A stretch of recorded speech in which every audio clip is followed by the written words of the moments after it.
বাংলাদেশের রাজনীতি যে আমেরিকা ও ভারত দ্বারা নিয়ন্ত্রিত তা হয়তো আবারও প্রমাণিত হতে যাচ্ছে।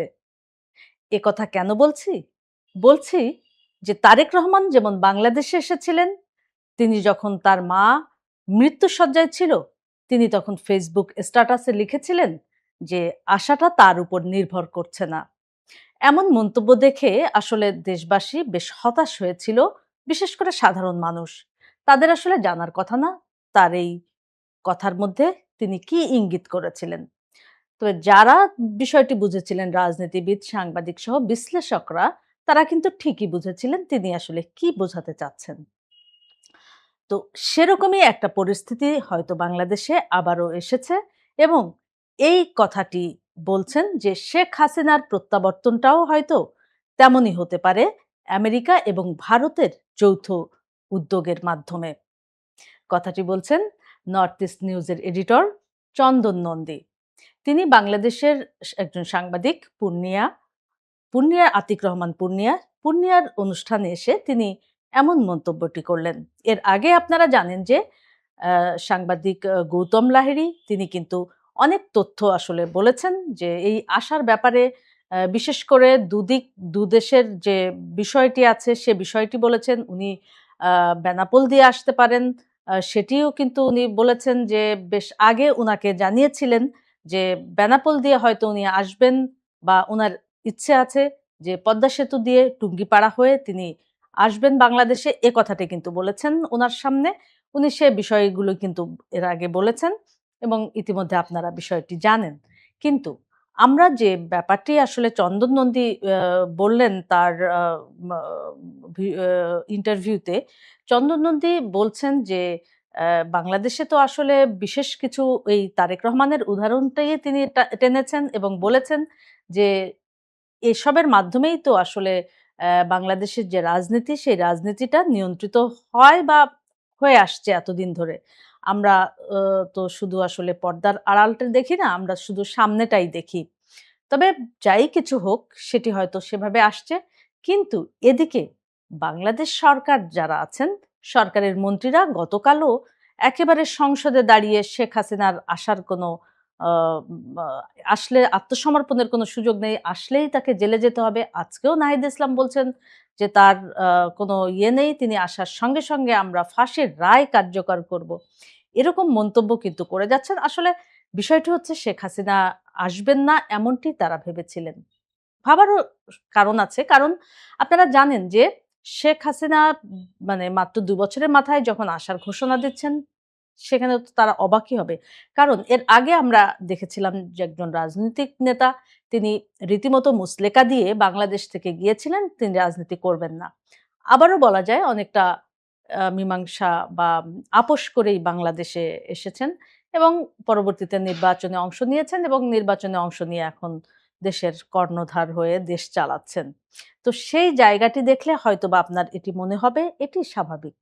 তো যে জায়গাটি আসলে বলছি যে বা মানুষ ভাবছে যে সরকার যেখানে সরকারের চিফ প্রসিকিউটর থেকে শুরু করে স্বরাষ্ট্রমন্ত্রী, আইনমন্ত্রী প্রত্যেকেই মানে তাদের কথা শুনলেই মনে হচ্ছে যে মানে শেখ হাসিনা আসার সঙ্গে, সঙ্গে তারা ফাঁসির রায় কার্যকর করতে চায়, আত্মসমর্পণ করা যাবে না।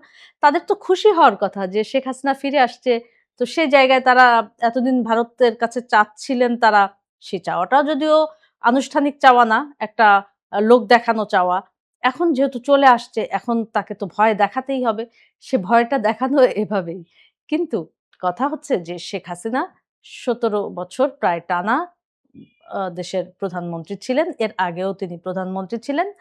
তিনি একজন দক্ষ রাজনীতিবিদ, ছাত্র জীবন থেকেই রাজনীতি করছেন এবং রাজনীতির পরিবারেই তিনি বড় হয়ে উঠেছেন।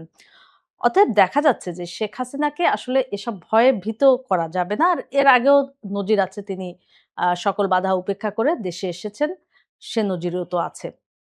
তো সবকিছু মিলিয়ে আ আরেকটি ইন্টারভিউ দেখলাম যে সাবেক মন্ত্রী শমা রেজাউল করিম, আ তার একটি সাক্ষাৎকারে, নবনীতা চৌধুরীর সাক্ষাৎকারে তিনি বলছেন যে শেখ হাসিনার সঙ্গে সম্প্রতি তারা দেখা করেছেন এবং সেই বর্ণনা করছিলেন তাদেরকে ভা আ খাবার তুলে খাইয়েছে, প্রত্যেকের খোঁজখবর নিয়েছে এবং প্রায় ৪-৫ ঘন্টা তারা শেখ হাসিনার সঙ্গেই ছিলেন এবং সেখানে প্রতিটা ঘটনার বেশ বর্ণনা দিচ্ছিলেন।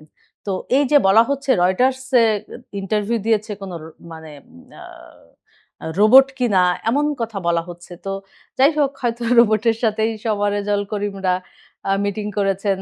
তারা খাবার খেয়েছেন, সেই ডেজার্ট খেয়েছেন। ডেজার্টের পরে পান খেয়েছেন। সে ব্যাপারটিও বললেন যে আসলে এটা শেখ হাসিনার মানে চিরাচরিত একটা আ মানে স্বভাবজাত নিয়ম যে তিনি অতিথিকে কিভাবে আপ্যায়ন করেন এটা তো আমরা দেখেছি দীর্ঘদিন ধরে।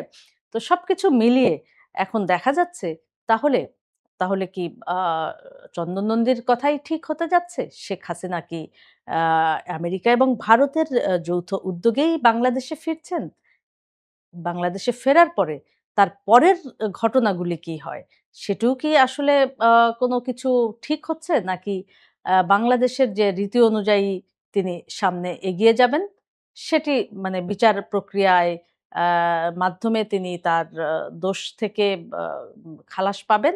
নাকি এবং এদিকে আ আপনারা জানেন তথ্য উপদেষ্টা বলছেন বিশ্বের সব আইনজীবী আনলেও আনতে পারেন।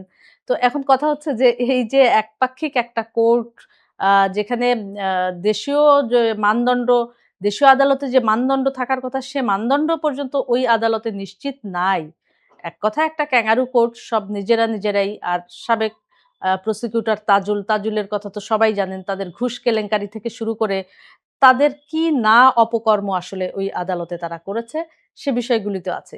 তবে সবকিছু মিলিয়ে আমাদের আসলে অপেক্ষা যে শেখ হাসিনা কিভাবে ফিরছেন, বাংলাদেশের রাজনীতি কিভাবে নির্ধারিত হবে, আগামীর ভবিষ্যৎ তা আমরা দেখতে পারবো নিশ্চয়ই। সে পর্যন্ত আমাদেরকে অপেক্ষা করতে হবে। দর্শক আজ এ পর্যন্ত। এতক্ষণ সঙ্গে থাকার জন্য অসংখ্য ধন্যবাদ। আপনাদের মতামতের অপেক্ষায় রইলাম।